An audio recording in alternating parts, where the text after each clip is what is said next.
जय श्री कृष्ण दोस्तों, Krishna is happiness, Krishna ही खुशी है, जैसे मैं हमेशा आप लोगों को कहता हूँ। दोस्तों आज एक और इम्पॉर्टेंट वीडियो के बारे में बात करेंगे कि कौन सी विंशोत्तरी दशा हमारे लिए अच्छी होगी और कौन सी विंशोत्तरी दशा हमारे लिए कष्ट ला सकती है। वीडियो स्टार्ट करने से पहले चैनल को सब्सक्राइब अवश्य कर दीजिए, लाइक करिए, कमेंट करिए, सपोर्ट करते रहिए, उसका अति आभार है। नोटिफिकेशन बेल अवश्य पुश कर दिया करिए ताकि मेरे द्वारा पोस्ट किए गए वीडियोस आपको टाइम टू टाइम मिलते रहें। जिनको जीवन में पर्सनल कंसल्टेशंस लेनी है, अपने जीवन के बारे में, अपनी दशा के बारे में, अपनी दिशा के बारे में, वो क्या करने आए हैं, उनका क्या पर्पस है, बहुत सरल है। मुझे आप कांटेक्ट कर सकते हैं। मेरे नंबर्स वीडियो में फ्लैश होते रहते हैं, वीडियो के डिस्क्रिप्शन बॉक्स में नीचे दिए रहते हैं। आप मुझे ईमेल के थ्रू संपर्क कर सकते हैं बंधुओं। इतना ध्यान रखिएगा, पर्सनल कंसल्टेशंस पेड होती हैं। तो दोस्तों जो ये वीडियो है ये बहुत इम्पॉर्टेंट है। ये जानने के लिए है, नॉर्मल सभी के मन में जिज्ञासा रहती है कि भाई हमारी राहु की दशा आ रही है या हमारी शनि की दशा आ रही है, तो वो दशा कैसी जाएगी, और उसके बहुत सारे टेक्निक्स हैं देखने के लिए।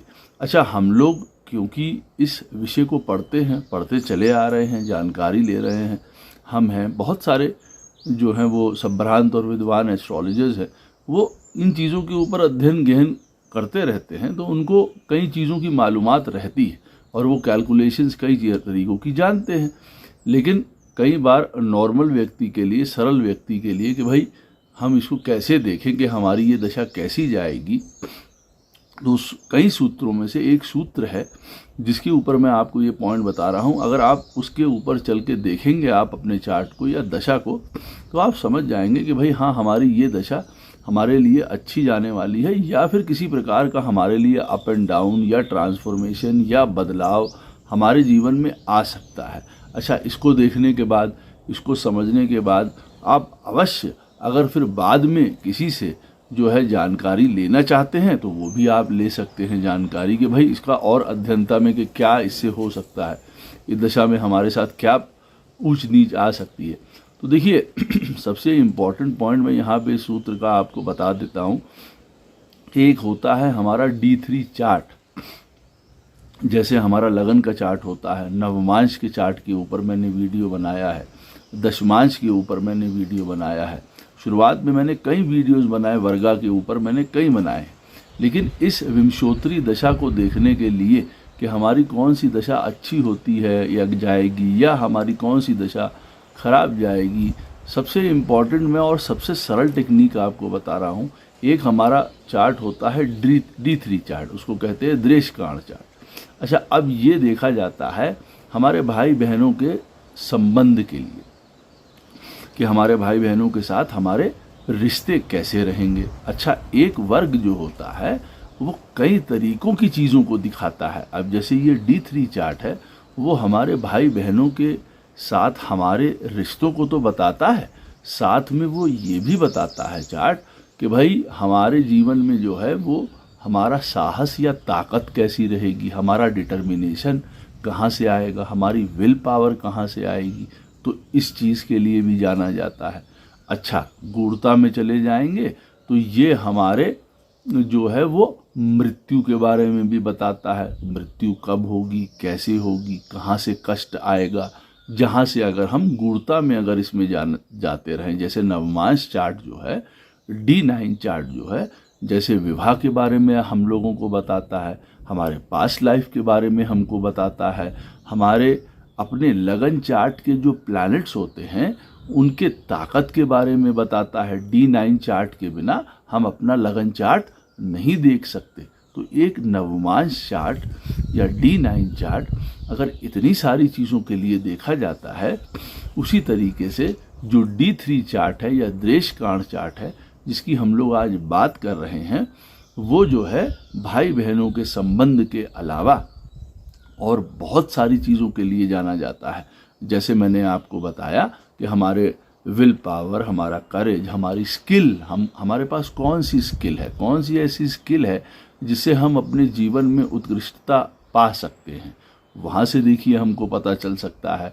हमारे मृत्यु के रहस्य के बारे में देखिए हमको पता चल सकता है, हम कहाँ से आएंगे, हम कहाँ से जाएंगे, और भी बहुत सारी चीज़ें हैं जिससे पता चलता है। लेकिन D3 चार्ट ये चीज़ भी बताता है। बीमारी दुखारी कब आएगी ये भी हमको बताता है। उसी तरीके से ये D3 चार्ट या द्रेषकाण चार्ट जो है वो हमको बताता है हमारी अच्छी और बुरी दशा के बारे में भी, कि भाई कौन सी दशा हमारी अच्छी होगी, कौन सी बुरी होगी।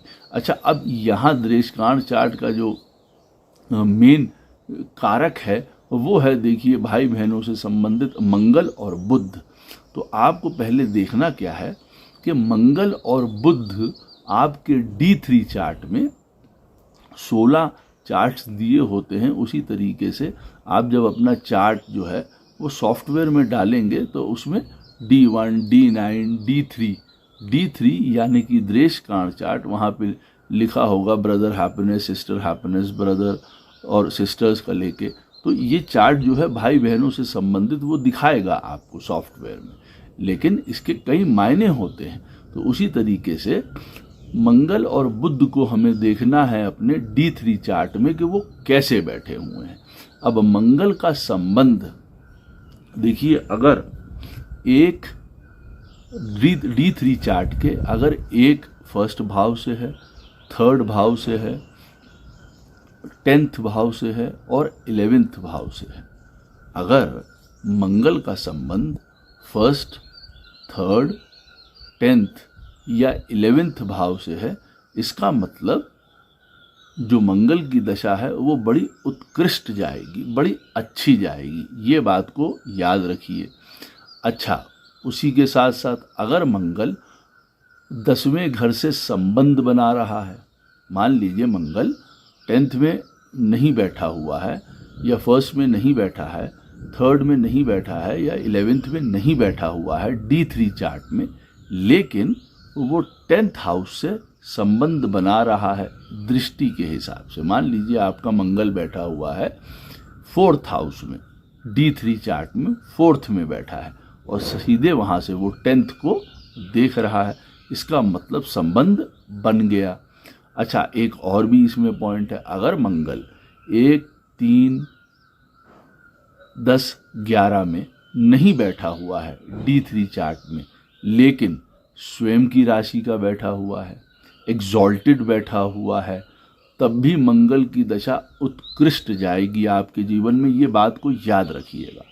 अच्छा, अब इसके अलावा मंगल अगर इन घरों के अलावा कहीं और बैठा हुआ है, मान लीजिए मंगल बैठा हुआ है 8th हाउस में D3 चार्ट में और वो पाप पीड़ित भी है, साथ में मान लीजिए शनि महाराज बैठे हुए हैं, अब आप ये बात समझ लीजिए कि मंगल की दशा भी खराब जाएगी, शनि भी, क्योंकि अब 8th हाउस में बैठे हुए हैं D3 चार्ट में।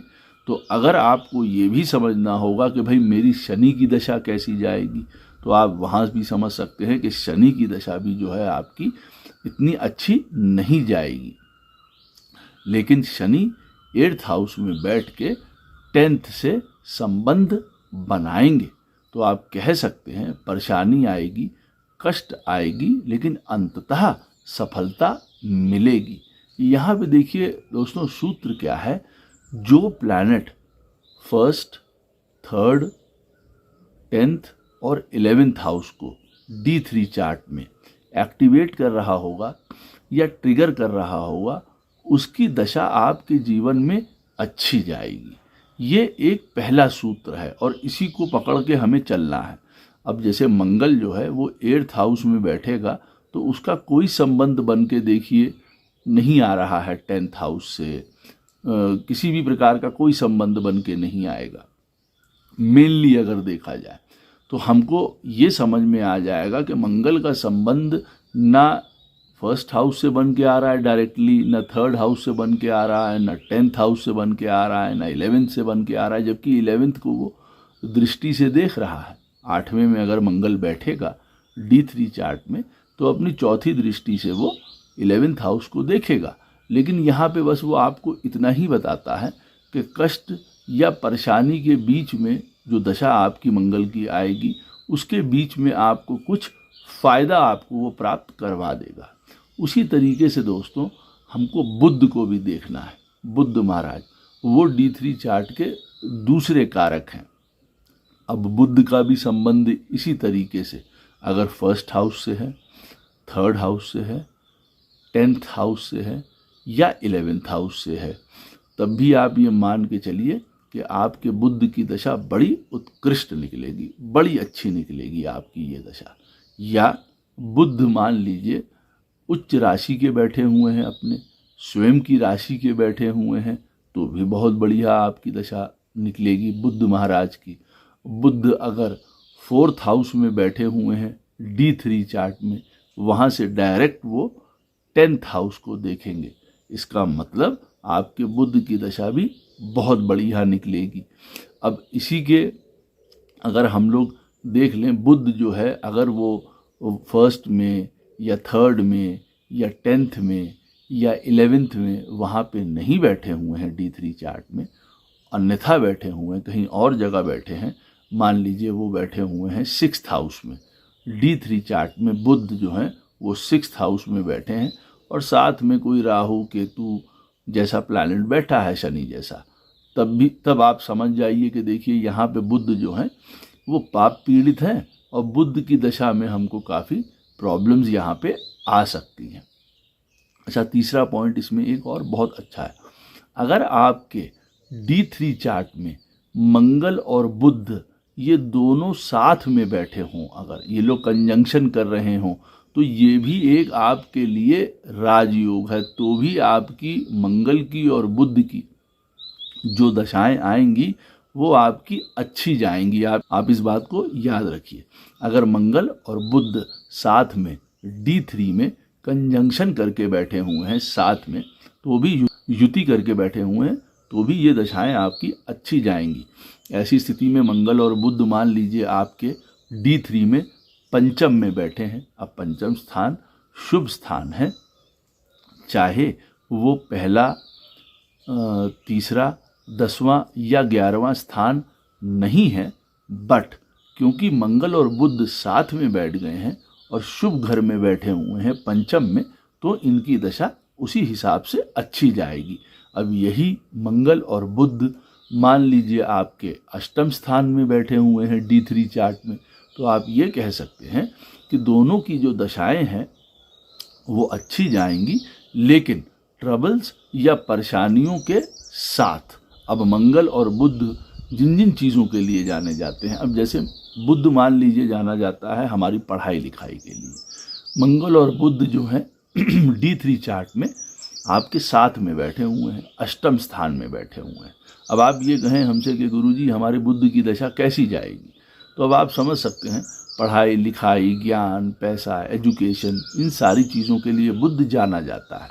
हमारी बहनों के लिए जाना जाता है, हमारी मौसियों के लिए जाना जाता है, हमारे मामा के परिवार के लिए जाना जाता है।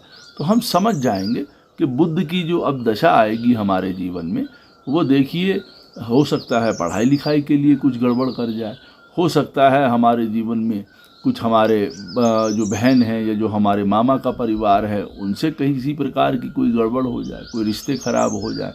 बुध क्योंकि देखिए हमको स्किल प्रदान करता है, दोस्ती यारी का प्रतीक है, ऐसी एज का प्रतीक है जो आप मान के चलिए 14-16 साल की एडोलेसेंट एज होती है, वो वाली एज होती है। उस समय अगर मंगल और बुध साथ में बैठे हुए हैं और अष्टम में है, D3 चार्ट की बात हो रही है यहाँ पे पूरी, अब वहाँ पे हमारा समय खराब हो गया, हमारी आदतें खराब हो गई।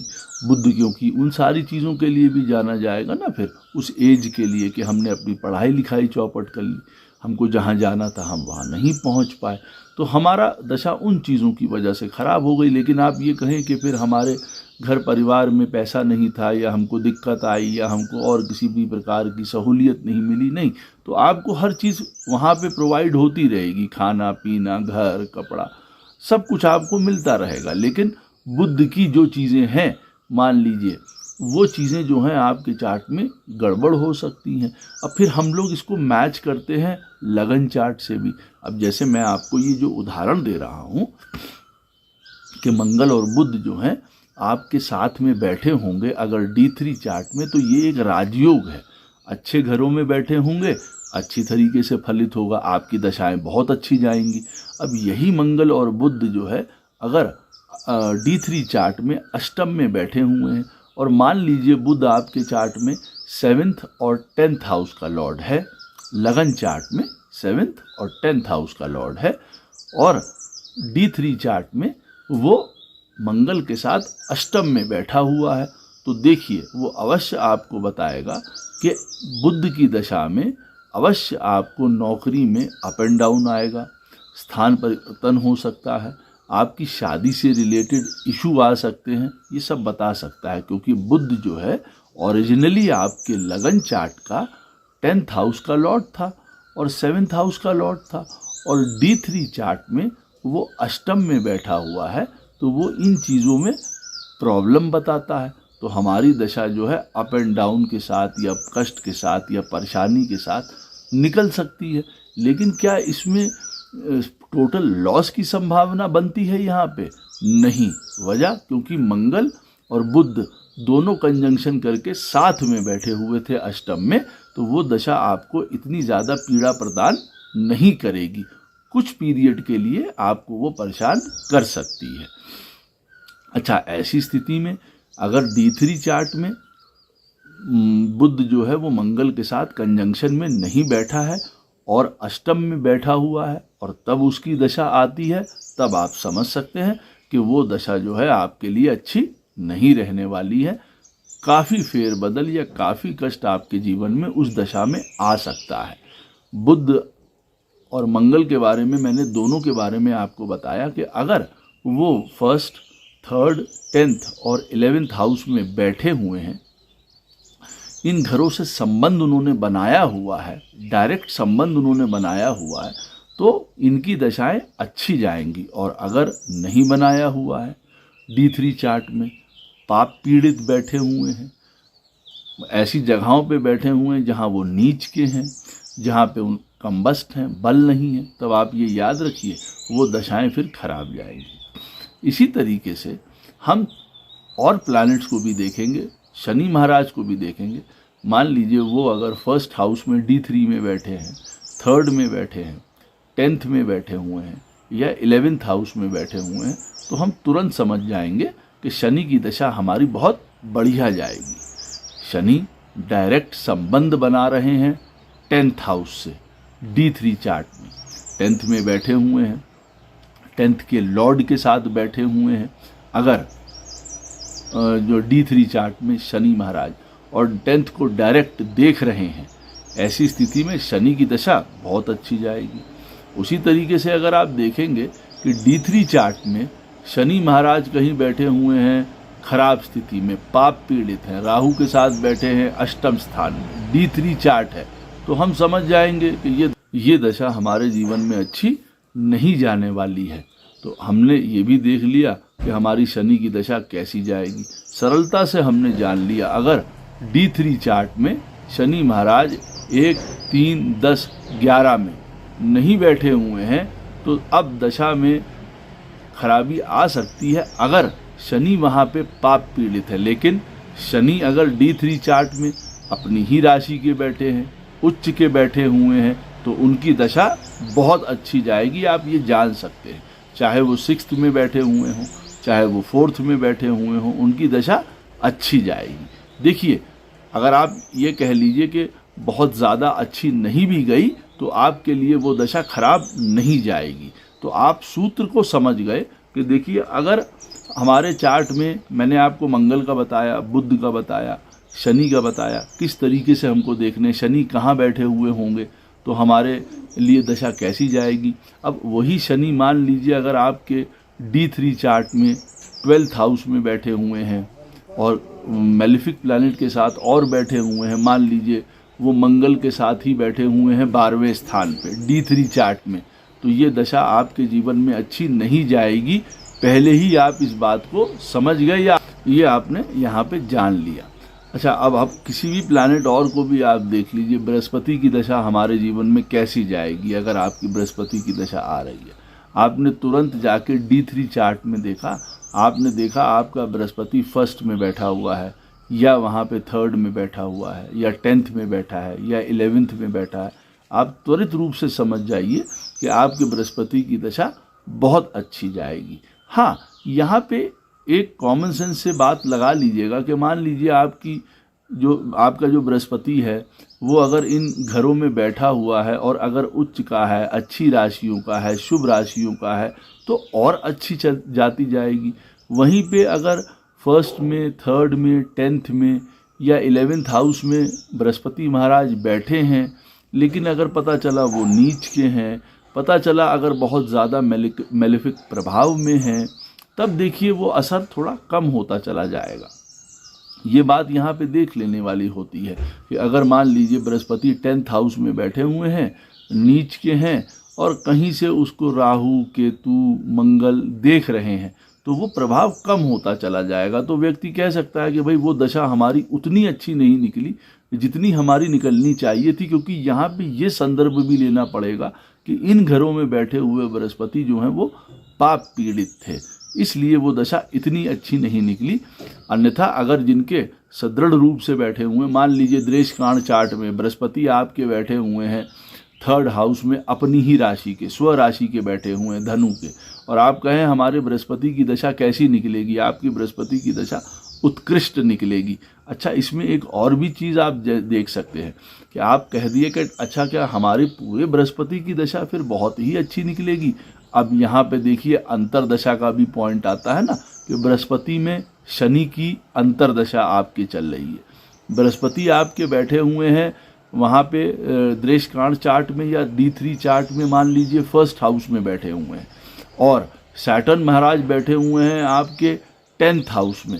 अब ये चारों घर जो हैं, जो मैंने आपको बताए थे शुरुआत में वीडियो में, 1st, 3rd, 10th और 11th, ये राजयोग प्रदान करने वाले घर हैं D3 चार्ट में। यहाँ पे बैठे हुए प्लैनेट आपकी को ये अवश्य बताते हैं कि आपकी दशाएं अच्छी निकलेंगी, आपका समय अच्छा निकलेगा। तो आपने देखा कि आपकी दशा चल रही है बृहस्पति की, बृहस्पति महाराज तो बैठे हुए हैं स्व राशि के 1st हाउस में D3 में, और शनि महाराज भी 10th में बैठे हुए हैं वहाँ पे, वो भी बढ़िया स्थिति में है। तो हमारी बृहस्पति में शनि की अब जो अंतरदशा है ये कैसी निकलेगी, आप त्वरित रूप से समझ जाइए कि बहुत बढ़िया निकलेगी। वहीं पे बृहस्पति आपके 1st हाउस में बैठे हुए हैं और शनि की अंतरदशा आई आपकी, और आपने देखा कि शनि आपके वहाँ पे बैठे हुए हैं 6th हाउस में। अब इसका मतलब ये वाला पीरियड आपके लिए ऑब्स्टिकल्स या डिलेज वाला हो सकता है। ऐसे हमको त्वरित से ये भी पता चल जाएगा कि हमारी अंतरदशा भी जो है वो साथ में अच्छी निकलेगी कि नहीं निकलेगी। इसी तरीके से आप पूरा एनालाइज कर सकते हैं। अब मान लीजिए को बृहस्पति महाराज D3 चार्ट में कहीं नीच के, कहीं 8th में पड़े हैं या 6th में पड़े हैं या 12th में पड़े हैं, खराब राशियों में हैं, पाप पीड़ित हैं, राहु केतु के साथ बैठे हुए हैं, तब हम समझ सकते हैं कि भाई हमारी बृहस्पति की दशा में हमको बहुत प्रॉब्लम्स आने वाली हैं। कौन सी प्रॉब्लम्स आने वाली है, कितनी मात्रा में आने वाली है, किस किस क्षेत्रों में प्रॉब्लम्स हमको आएंगी, ये हमको हमारे लगन चार्ट से पता चलेगा कि भाई लगन भाव में बृहस्पति हमारे किन घरों का स्वामी है। उन घरों से लेके हमको प्रॉब्लम्स आ सकती हैं। जिस चीज़ का कारक प्लैनेट होगा उन चीज़ के कारक प्लैनेट में प्रॉब्लम आ सकती हैं। जैसे बृहस्पति जो है हम सब जानते हैं कि हमारी संतान का कारक है। अब अगर हमारी बृहस्पति की दशा चल रही है और बृहस्पति हमारा D3 चार्ट में खराब स्थिति में बैठा हुआ है, तो हम ये कह सकते हैं कि हमारे संतान के लिए भी वो बहुत अच्छा समय नहीं होगा। हो सकता है उनके जीवन में भी प्रॉब्लम आए। स्त्रियों के लिए बृहस्पति महाराज जो हैं वो उनके पति का कारक होता है। तो अगर स्त्रियों के चार्ट में D3 चार्ट में बृहस्पति महाराज 8th में, 12th में, 6th में या नीच के होके, पाप पीड़ित होके कहीं बैठे हुए हैं D3 चार्ट में, तो वो कह सकते हैं कि उनके विवाह के संबंध में भी प्रॉब्लम यहाँ पे आ सकती है। उसी तरीके से हम शुक्र को भी देख लेंगे। अगर शुक्र महाराज D3 चार्ट में 1st में, 3rd में, 10th में या 11th में बैठे हुए हैं, तो आप समझ सकते हैं शुक्र की दशा आपकी बहुत बढ़िया जाएगी। अच्छा, यहाँ पे एक बात और भी देखने की है। अगर आप कहें तो क्या फिर गुरुजी शुक्र 4th हाउस में बैठे होंगे तो क्या दशा अच्छी नहीं जाएगी? बिल्कुल अच्छी जाएगी। यहाँ पे वही वाली बात है कि जो हम लोगों ने सूत्र सीखे हुए हैं या जो जानते हैं उसको हम लोगों को अवश्य वैसे ही लगाना है सरलता से। 4th हाउस में शुक्र जो है दिग्बली होता है, यहाँ बैठ के वो अति प्रसन्न रहता है। तो अगर 4th में आपका शुक्र बैठा हुआ है D3 चार्ट में, वैसे भी वो 10th को देखेगा, उस घर को एक्टिवेट करेगा जो राजयोगकारी घर है, और 4th में बैठा है तो वैसे ही वो प्रफुल्लित है। देखिए, तो वो आपकी दशा उत्कृष्ट दशा जाएगी, आपकी हर मनोकामना शुक्र की दशा में पूरी होगी। आप ये बात याद रखिए। अब उसी तरीके से आप कहिए कि हमारा शुक्र जो है वो D3 चार्ट में 6th हाउस में बैठा हुआ है, गुरुजी इसकी दशा हमारी कैसी जाएगी। अब देखिए, 6th हाउस में जो शुक्र होता है वो वैसे ही मरण कारक होता है, यहाँ पे वो अच्छा परफॉर्म नहीं करता है, नॉर्मली नहीं करता है। और अगर आप D3 चार्ट में वो 6th में बैठा है तो आप समझ सकते हैं कि शुक्र की दशा कैसी जाएगी। अच्छा, शुक्र आपका D3 चार्ट में अगर स्वयं की राशि का बैठा हुआ है, उच्च की राशि का बैठा हुआ है, तब भी आप मान के चलिए कि शुक्र की दशा आपकी अच्छी जाएगी।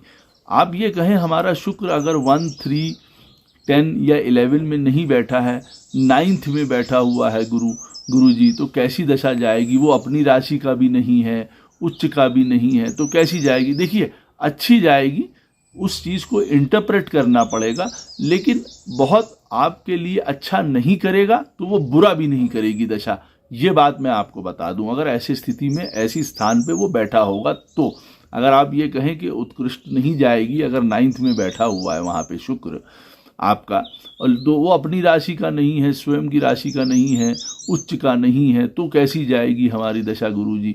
तो देखिए, चाहे वो आपको बहुत बड़े राजपाट ना प्रदान करे, लेकिन वो खराब दशा नहीं जाएगी आपके लिए, इतना आपको इस चीज़ पे विश्वास हो जाएगा। अच्छा, अब आप किसी और प्लैनेट को भी देख लीजिए, चंद्रमा को देख लीजिए। चंद्रमा भी आपके D3 चार्ट में अगर 1st में बैठे हैं, 3rd में बैठे हैं, 10th में बैठे हैं, 11th में बैठे हैं, इनकी दशाएं आपके जीवन में बड़ी अच्छी जाएंगी। यहाँ पे एक बात और ध्यान देने योग्य है कि अब जब इनकी दशाएं मैंने आपको बताया 1st में, 3rd में, 10th में और 11th में जब चंद्रमा बैठेगा तो आपकी इनकी दशाएं जो हैं वो बहुत अच्छी जाएंगी। ये किन राशियों में बैठे हुए हैं, जितने मित्र राशि में बैठेंगे उतना और शुभ फल प्रदान करेंगे, जितना स्वयं राशि का, उच्च की राशियों के बैठे होंगे। आपका चंद्रमा D3 चार्ट में 10th हाउस में वृष राशि का बैठा है, और आप ये जानना चाह रहे हैं कि हमारी ये दशा कैसी जाएगी। बहुत अच्छी जाएगी, आप मेहनत करेंगे उसी के अनुरूप आपको फल प्रदान करेगा। देखिए, D3 चार्ट जो है वो मेहनत का फल देने वाला चार्ट है। तो जो मैं आपको ये हाउसेस बता रहा हूँ, 1st, 3rd, 10th और 11th, यहाँ पे बैठे हुए प्लैनेट आपके किए गए कर्मों द्वारा आपको फल प्राप्त करवाते हैं। आप यहाँ पे ये नहीं कह पाएंगे कि नहीं मैंने ये काम किया 100 का, मुझको मिल रहे हैं 20। आपको उतने मिलेंगे जितने आपको मिलने चाहिए। आपको आपका श्रेय मिलेगा, नाम मिलेगा, पैसा मिलेगा, वो ये बताता है। उसी तरीके से अगर चंद्रमा D3 चार्ट में पीड़ित है, नीच राशि का बैठा है, कहीं 6th में, 8th में, 12th में बैठा हुआ है, अगर शनि के साथ बैठा हुआ, राहु के साथ इन घरों में बैठा हुआ है, खराब घरों में, तो देखिए आप समझ सकते हैं कि चंद्रमा की दशा काफ़ी मानसिक परेशानियां हमारे लिए लेके आने वाली है। क्योंकि चंद्रमा देखिए मन का कारक है, तो हम तुरंत समझ जाएंगे। और चंद्रमा हमारी लगन कुंडली में जिस घर का स्वामी होगा उस घर से रिलेटेड हमारी मति मारी जाएगी, उस घर से रिलेटेड हमको प्रॉब्लम्स आएंगी, उसी के थ्रू हमको प्रॉब्लम्स आएंगी। मान लीजिए चंद्रमा आपके लगन चार्ट में 10th हाउस का लॉर्ड है, और आप पूछना चाह रहे हैं कि हमारा जो है वो दशा कैसी जाएगी चंद्रमा की। आप D3 में आए, D3 में आपने देखा दृष्टिकांड चार्ट में कि चंद्रमा हमारा बैठा हुआ है अष्टम में, राहु के साथ पीड़ित है बहुत ज़्यादा। तो अब आप समझ सकते हैं कि ये दशा तो आपके लिए ख़राब जाएगी, लेकिन सबसे ज़्यादा ख़राब किस चीज़ के लिए जाएगी? काम के लिए, प्रोफेशन के लिए, करियर के लिए। बहुत सारे बदलाव, बहुत सारी ट्रांसफॉर्मेशन, बहुत सारे अप एंड डाउन्स आपको अपने करियर में देखने पड़ेंगे। करियर की वजह से ही आपका मानसिक संतुलन भी देखिए बिगड़ेगा। हम यहाँ से ये चीज़ें भी देखिए पकड़ सकते हैं या ले सकते हैं। उसी तरीके से सूर्य देवता को आप देख लीजिए। सूर्य देवता अगर आपके D3 चार्ट में 1st में, 3rd में, 10th में या 11th में बैठे हैं, दशा उत्कृष्ट जाएगी। उसी तरीके से अगर सूर्य महाराज D3 चार्ट में ख़राब स्थिति में बैठे हुए हैं, कहीं 8th में हैं, कहीं 12th में बैठे हैं, 4th में बैठे हैं, 4th में बैठने के बाद वो 10th को देखेंगे, इस बात को ध्यान रखिएगा, उतना अच्छा फल नहीं देंगे, लेकिन फिर भी आप ये कह सकते हैं कि सूर्य की दशा आपकी अच्छी जाएगी अगर वो 10th को डायरेक्ट देख रहे हैं। लेकिन क्योंकि सूर्य 4th में बैठ के अस्त जैसे हो जाते हैं तो आपके लिए वो दशा 50-50% रहेगी, आप ये कह सकते हैं। अच्छा, सूर्य उसी तरीके से अगर अपना उच्च राशि में बैठे हुए हैं, मित्र के साथ बैठे हुए हैं, और अगर 1st में, 3rd में, 10th में या 11th में बैठे हैं तो आप कह सकते हैं आपकी ये दशा बहुत अच्छी जाएगी। और अदरवाइज़ अगर वो ख़राब बैठे हुए हैं, मान लीजिए सूर्य आपके चार्ट में वहाँ पे बैठे हुए हैं 5th हाउस में, D3 चार्ट में, और आप ये पूछना चाह रहे हैं कि गुरुजी ये दशा कैसी जाएगी, तो देखिए अच्छी जाएगी आपकी ये दशा, ख़राब नहीं जाएगी। अगर ये आपके लिए अच्छा नहीं करेगी तो ख़राब भी नहीं करेगी आपके लिए, आप ऐसा समझ सकते हैं। वहीं पे सूर्य आपका अगर 5th में या 9th में या 2nd में बैठा है, और अगर अपनी राशि का सिंह का बैठा है या मेष का बैठा हुआ है, आप पूछें ये दशा हमारी कैसी जाएगी गुरुजी, बहुत अच्छी जाएगी। लेकिन अगर सूर्य D3 चार्ट में आपके 2nd हाउस में भी बैठे हुए हैं और वो नीच के हैं, मान लीजिए, दशा हमारी कैसी जाएगी। देखिए ये दशा आपके लिए काफ़ी बदलाव लेके आने वाली है। आपके हेल्थ में गड़बड़ी हो सकती है, नाम में, पोजीशन में, अथॉरिटी में, फादर को प्रॉब्लम हो सकती है, क्योंकि सूर्य जो है वो फादर का कारक भी है। तो अब आप समझ सकते हैं सूर्य अगर D3 चार्ट में बैठा होगा तो वो हमारी दशा अच्छी नहीं जाएगी अगर ऐसी स्थिति में बैठा हुआ होगा। और किन किन चीज़ों में प्रॉब्लम आ सकती है, आप सूर्य के कारक तत्वों को भी जानते हैं, मैंने कई बार बताया है वीडियोस में, उन चीज़ों में भी प्रॉब्लम आ सकती है। उसी तरीके से हम लोग देख लेंगे, हम अपने और सारे प्लैनेट्स को देख लेंगे, राहु केतु को भी देख लेंगे। राहु केतु आपके D3 चार्ट में 1st में बैठे हुए हैं, 3rd में बैठे हुए हैं, 10th में बैठे हैं या 11th में बैठे हुए हैं, बहुत अच्छा फल आपको प्रदान करेंगे। आप तुरंत समझ जाइए, बिल्कुल मत घबराइए कि हमारा केतु जो है वो D3 चार्ट में 10th में बैठा हुआ है, हमारी केतु की दशा कैसी जाएगी, खराब जाएगी। नहीं, उत्कृष्ट जाएगी, बहुत अच्छा फल प्रदान करेगी। कभी कभार ये व्यक्ति को उन सारी चीज़ों में सफलता प्रदान करा देता है केतु, जिन चीज़ों की उसको इच्छा भी नहीं है कि उसको वो मिल पाएगा। मान लीजिए केतु आपके लगन चार्ट में बैठा हुआ है 11th हाउस में, और D3 में वो बैठा हुआ है 10th हाउस में, तो आपको ऐसी नौकरी दिलवा देगा, ऐसा काम दिलवा देगा, ऐसा यश करवा देगा कि उसकी वजह से आपको काफ़ी पैसा, मान, प्रतिष्ठा प्राप्त हो जाएगी। तो केतु अगर या राहु दोनों अगर मान लीजिए इन घरों में बैठे हुए हैं, मैं साथ ही में बता रहा हूँ, बैठे तो अलग अलग हो गए, लेकिन अगर आपका राहु बैठा हुआ है 1st में, 3rd में, 10th में या 11th में, या केतु बैठा हुआ है, तो आप ये मान के चलिए आपकी दशाएं बहुत अच्छी जाएंगी यहाँ पे। और जैसे मैंने कहा जिन राशियों में बैठे, अब मान लीजिए केतु आपका D3 चार्ट में 10th में बैठा हुआ है, स्कॉर्पियो साइन का, पाइसेस साइन का, धनु राशि का, ये उसकी अपनी राशियाँ हैं, तो यहाँ पे वो अच्छा फल प्रदान करेगा, और अच्छा फल प्रदान करेगा यहाँ पे, क्योंकि ये उसकी अपनी राशियाँ। उसी तरीके से जो राहु महाराज हैं वो भी अगर हम देखेंगे कि इन राशियों में बैठे हुए हैं जिनमें उनको जो है एक प्रकार से सरलता या आसानी रहती है, जैसे मिथुन में बैठ गए, कन्या में बैठ गए, अपने स्वयं की राशि कुंभ में बैठ गए इन घरों में, तो आप यकीन मानिए आपकी दशा बहुत अच्छी जाएगी और आपको काफ़ी मान, सम्मान, धन, वैभव, प्रतिष्ठा सब कुछ प्राप्त होगा। वहीं पे अगर राहु या केतु की दशा आपके आने वाली है या चल रही है, और यही राहु और केतु D3 चार्ट में आपने देखा कि ये बैठे हुए हैं 8th में, 12th में, 4th में, 9th में, 5th में, ऐसी जगहों में ये बैठे हुए हैं, तो आप ये मान के चलिए, और यहाँ पे ये पीड़ित भी हैं साथ में। मान लीजिए कि राहु बैठा हुआ है 5th हाउस में D3 चार्ट में शनि के साथ, तो आप ये कहें हमारी राहु की दशा कैसी जाएगी, आप त्वरित रूप से देख लीजिए, काफ़ी परेशानी आने वाली है। और क्योंकि वो 5th हाउस में बैठी हुई है, तो मैं आपको एक ये भी क्लू दे दूं कई पूर्व जन्म से रिलेटेड पाप और पुण्य भी अब इस दशा में सामने आने वाले हैं। उसकी वजह से भी हमको काफ़ी प्रॉब्लम्स यहाँ पे आएंगी, क्योंकि 5th हाउस पूर्व जन्म के पाप और पुण्य का होता है।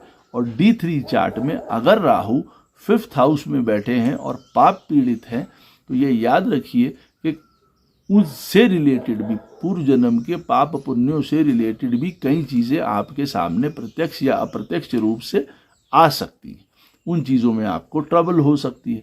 अब आपने देख लिया कि मंगल आपके कहाँ बैठे हों, बुध आपके कहाँ बैठे हों, शुक्र कहाँ बैठे हों, बृहस्पति महाराज कहाँ बैठे हों, शनि महाराज आपके कहाँ बैठे हों, सूर्य कहाँ बैठे हों, चंद्रमा कहाँ बैठे हों, राहु और केतु कहाँ बैठे हों आपके D3 चार्ट में। वो 1st, 3rd, 10th और 11th में अगर बैठे हुए हैं तो उत्कृष्ट है, आप मान के चलिए दशा अच्छी जाएगी। अगर D3 चार्ट में कोई भी प्लैनेट अपनी राशि का या स्वयं राशि का या उच्च का बैठा हुआ है, उसकी दशा भी आपके चार्ट में बहुत अच्छी जाएगी। हाँ, आप ये कह सकते हैं कि मान लीजिए बृहस्पति अपनी राशि का 8th हाउस में बैठा हुआ है, तो आप ये कह सकते हैं कि ये दशा हमारी अच्छी तो गई लेकिन बहुत अच्छी नहीं गई। तो देखिए, उसने दशा ने खराब कुछ नहीं किया। अगर आपको आपकी एक्सपेक्टेशंस के हिसाब से वो नहीं दे पाया, लेकिन फिर भी वो दशा आपकी अच्छी जाएगी। वहीं पे अगर कोई भी प्लैनेट D3 चार्ट में पीड़ित है, खराब स्थानों में बैठा हुआ है, और अगर 1st, 3rd, 10th और 11th से डायरेक्ट संबंध नहीं बना रहा है, तो उसकी दशा काफ़ी कष्टपूर्ण हो सकती है। इस बात को ध्यान रखिएगा। आशा करता हूँ ये वीडियो आपको बहुत पसंद आएगा। सरल वीडियो है, सरलता से बनाया है। कोई भी प्रश्न हो इस वीडियो से संबंधित, अवश्य मुझसे कमेंट सेक्शन में पूछ सकते हैं। कोशिश करूँगा उसका उत्तर आपको अवश्य प्रदान करूँ। राधे राधे, जय श्री कृष्ण।